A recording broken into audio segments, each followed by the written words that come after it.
The Australian Ghost Whisperer with Caterina Legato and James Jennings.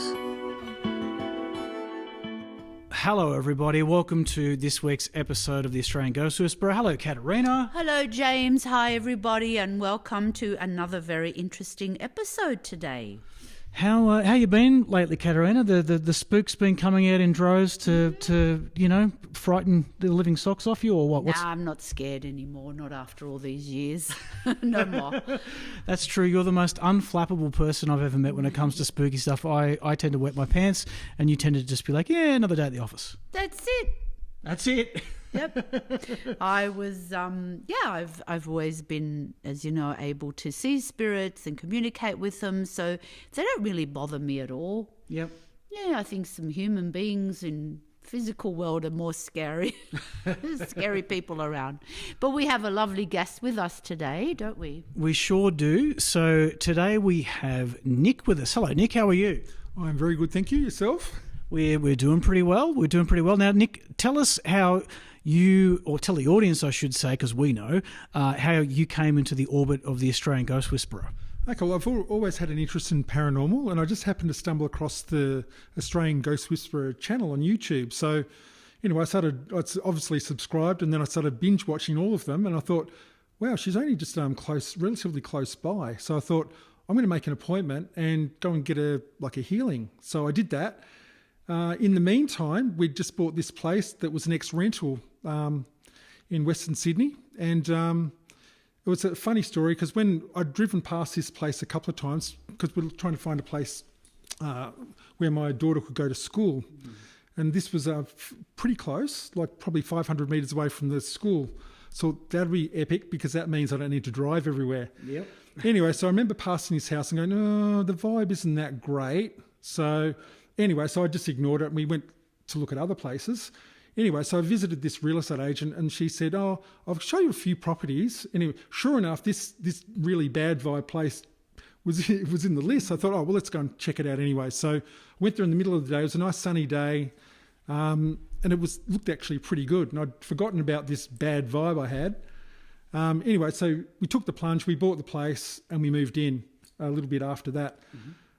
So when you come home at night time, you kind of just get this feeling that maybe you're being watched or there was something going on there. Couldn't quite put a finger on it. Anyway, so we stayed there probably for a couple of months. And then things started to happen. It was getting pretty crazy. You must elaborate on things starting to happen for us. Okay, well, so the last major thing that really thought, okay, we need to get this clearing was we're in bed and then my daughter happened to have come into the room as well. She wanted to sleep with us. Anyway, so I'm lying there and then my wife said to my daughter, can you hear that breathing? And she said, as a matter of fact, I can. So I couldn't actually hear anything myself, but both of them could hear this breathing coming from the end of the bed. And this is probably about 3:00 in the morning. So usually that's the time when stuff generally happens. Yeah, pretty much. So I thought, okay, I think it's time to maybe just step this up and do something about it. So I thought, I knew that watching the YouTube channel that Caterina is obviously very adept at clearing houses. So I thought, let's make this happen. So we got Caterina to come in and quite an amazing, it was quite palpable when Caterina had finished doing the clearing. It just felt so much lighter. It was just crazy. What did you feel, Caterina, when you came? I also felt like you guys were quite drained. You had been drained. Your life forces had been drained by all the spirits that were in the home. And what I felt when I came into the home, and I like to shut my eyes and just psychically tap in, and I'm able to see the past. And what I saw was that it was a home where drugs were being used, like obviously recreational drugs, but I also felt like there was something going on with drugs being sold. So I felt like it was a very seedy environment with very seedy people coming in and out of the home. And when you get that kind of environment where there's drugs involved also, it really lowers the frequency of the home.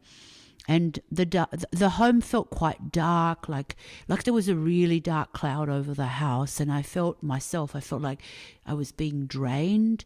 I could smell the drugs. I could feel the energy of the drugs, but I felt like there had been forms of criminal activity within the home also.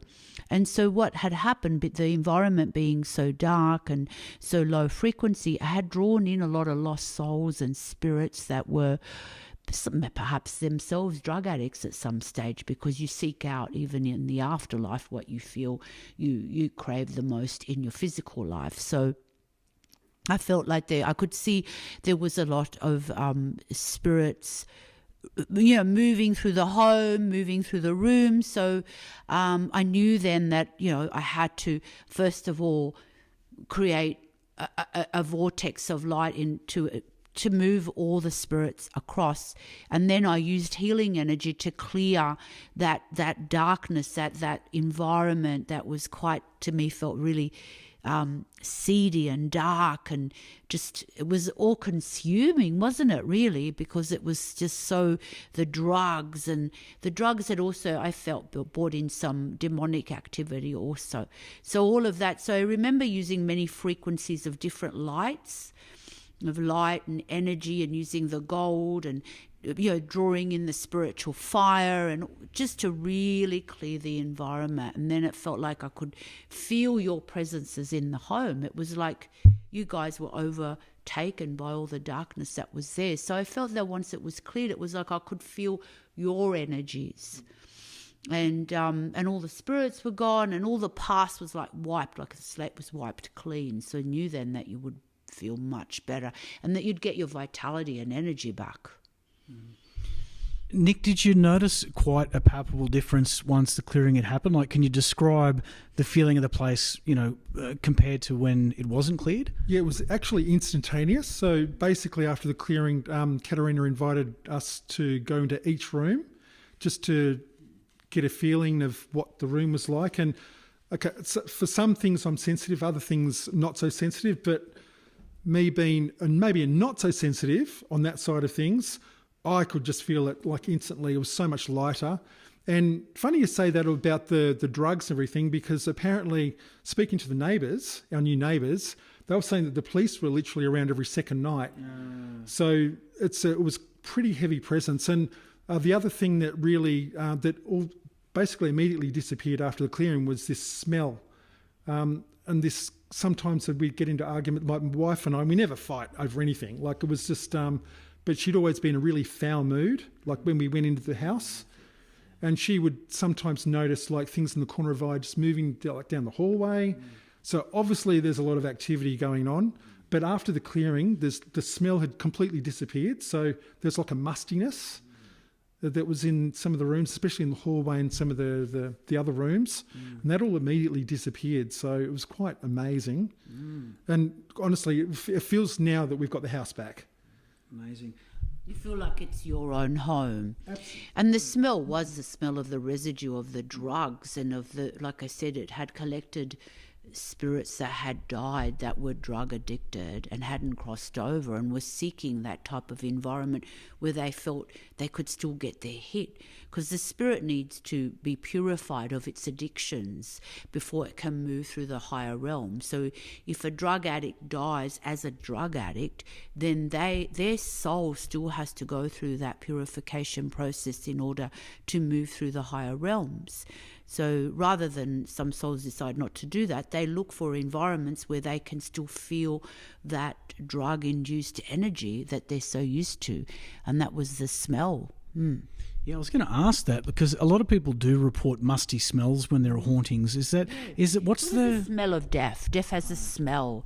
Right. Lost souls have a smell. And there was also dark energies in there, dark entities, so they smell. There's a smell. I always can smell dark entities. There's like this, of gutters, of something quite yucky. It's quite horrible.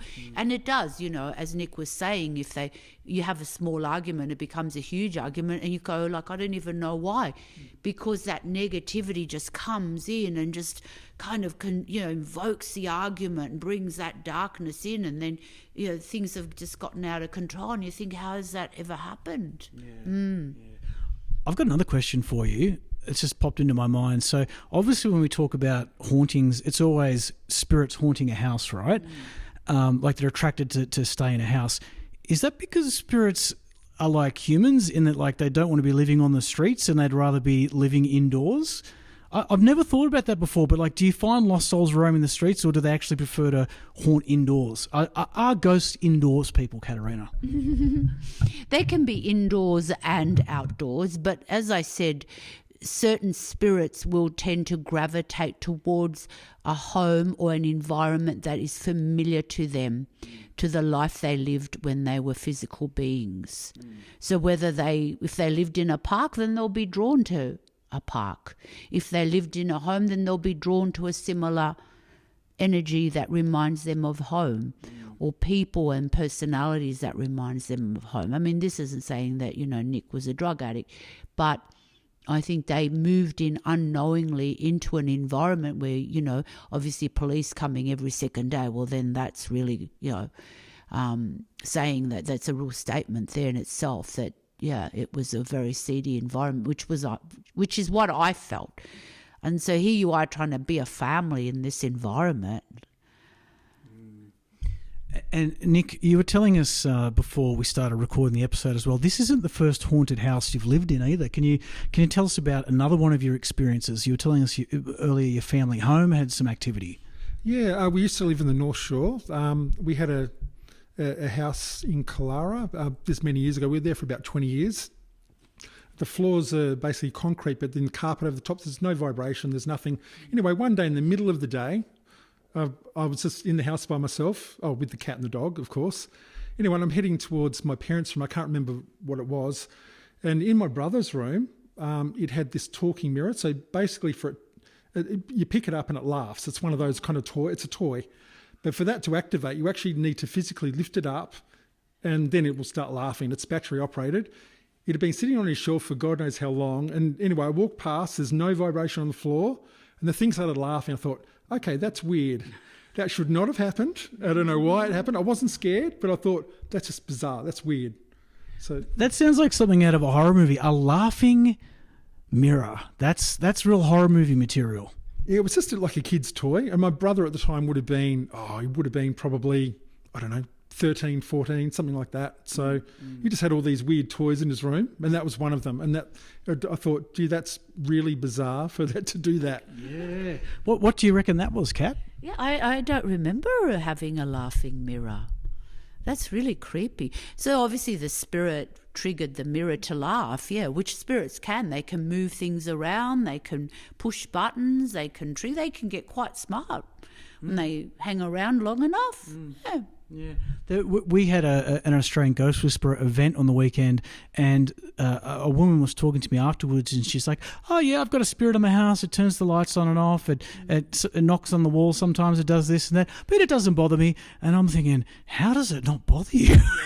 Yeah, I know. A lot of people have said that to me, but it should bother you because they're not meant to be in physical reality anymore.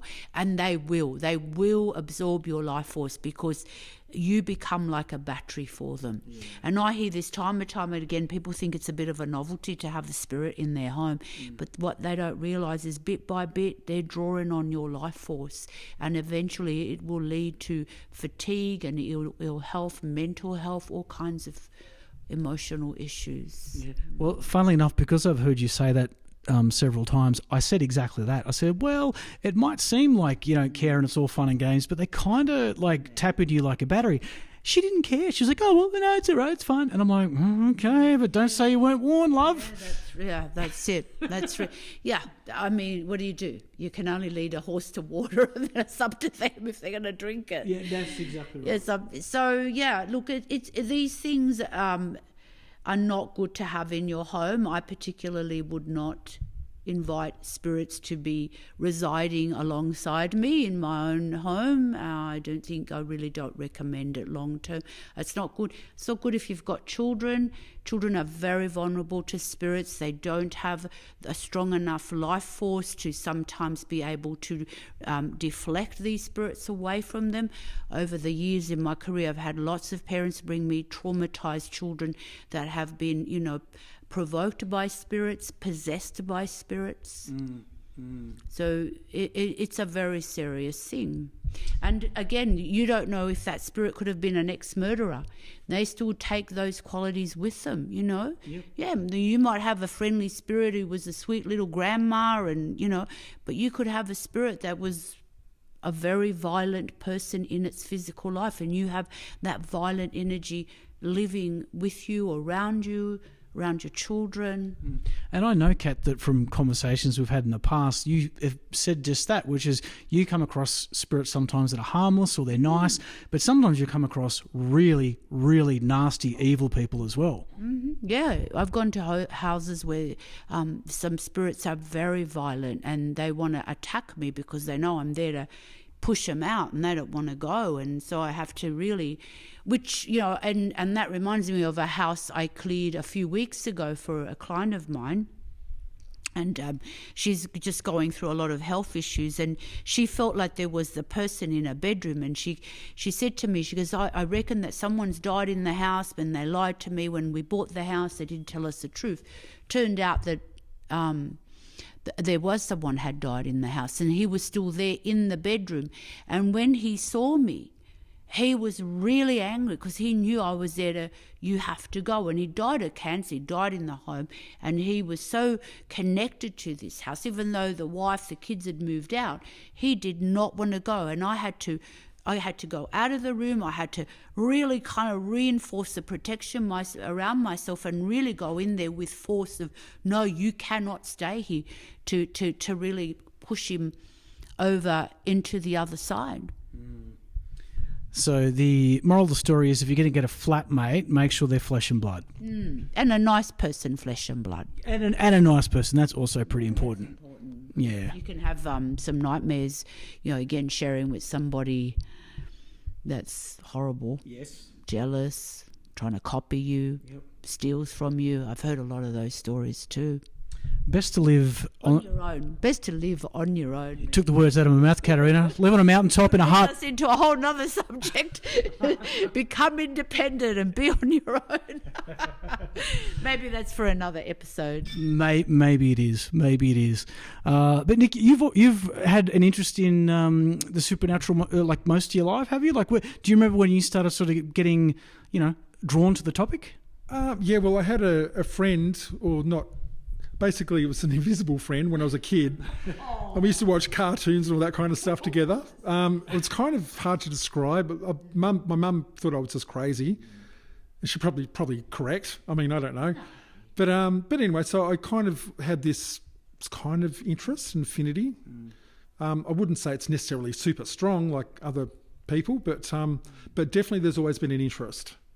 So...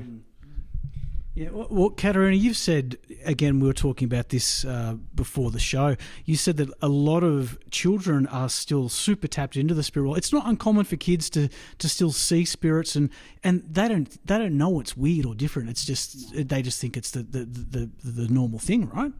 Yeah, well, children are so vulnerable and so innocent that they don't use their judgment, or discernment. So if they see a spirit, they may be afraid or they may not. They might just be like, oh, okay, who's this? So I remember when I was young and I was seeing spirits, at first I thought it was natural. I thought everybody else was seeing them. So it's not till you get older that the fear comes in. Yeah. You realise that you're seeing something that is otherworldly, that's outside of this world. Yeah. Yeah. And just going back to the topic of house clearings as well, I know, you know, maybe for a lot of people the concept of house clearings might seem a bit weird. I mean, you know, it's not, you know, completely a widespread, well-known thing, but if you experience it, it is a very powerful thing. And Caterina, you even do them remotely, because there is a listener of our program who again got in contact with us and asked to have their house cleared. They live in Canberra, and you know, obviously Canberra's a bit of a trek for us. So you said, okay, I'm confident I can do this remotely, and this happened yesterday. So maybe tell us a little bit about that session, what you picked up in the house and how you got rid of what was there. Okay. So when I do a house distantly, I always ask the client to send me photos of the home so that I can really tap into the house. And obviously I go in psychically. There's that part of me, the spirit self, that I go into the house, and I pretty much use the same technique that I would use if I was in the home physically, drawing in the tunnel of light, going through each room, gathering all the spirits together, helping them to cross over. So it's but I'm doing it psychically. So I project myself into the house. And I feel like I'm in the house, and I can sense, with this home, I could feel when I walked in through the front door, it was so cold in there. I felt the cold go through my own body. And so I could feel as I moved through the house psychically, the areas where the spirits were. I could feel the fear. I could feel the change, like there's areas of the house that were colder, certain areas were not as cold, certain areas where they were darker. And so I use the same techniques. And it's been wonderful. I've done homes for people overseas. Some of my clients have moved overseas and have gone, can you do it? Still clear my home for me, even though I'm in England. And yeah, it's fine. Yeah, yeah. What entities did you actually discover in the house, though? Oh, this house that I did distantly yesterday was so many just lost souls in that home. And a lot of older energy in this house. So it may have been, I feel like it was an older home that had been, what do you say, like a redone, like a when they redo a home. And so it felt like it perhaps was a home that it went back quite a bit. It had quite a bit of history to it. So it had been refurbished and to make it look all modern, but the energy of it for me was very old. Went back to perhaps, I don't know, the 50s, the 60s, kind of went back that far, and I felt like there'd been perhaps quite a lot of different people and families that had lived in the home. I always find homes where people, where they were rentals at one stage, always seem to be the worst because there's so much movement of people moving in and out, and people also leave their stuff behind. If you've got a home where it's been a rental for a long time and it's gone through this cycle for 5, 6, 7, 10 years, then you've had this change constant of people, of emotions, and those homes are usually quite hard work.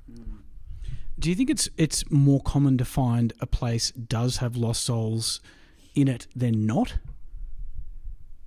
Yeah, it's very common for people. Yeah, absolutely. Like if you were to say visit 10 houses, would you say the majority, say 8 or 9 or 10 of those would probably have lost souls? I believe that.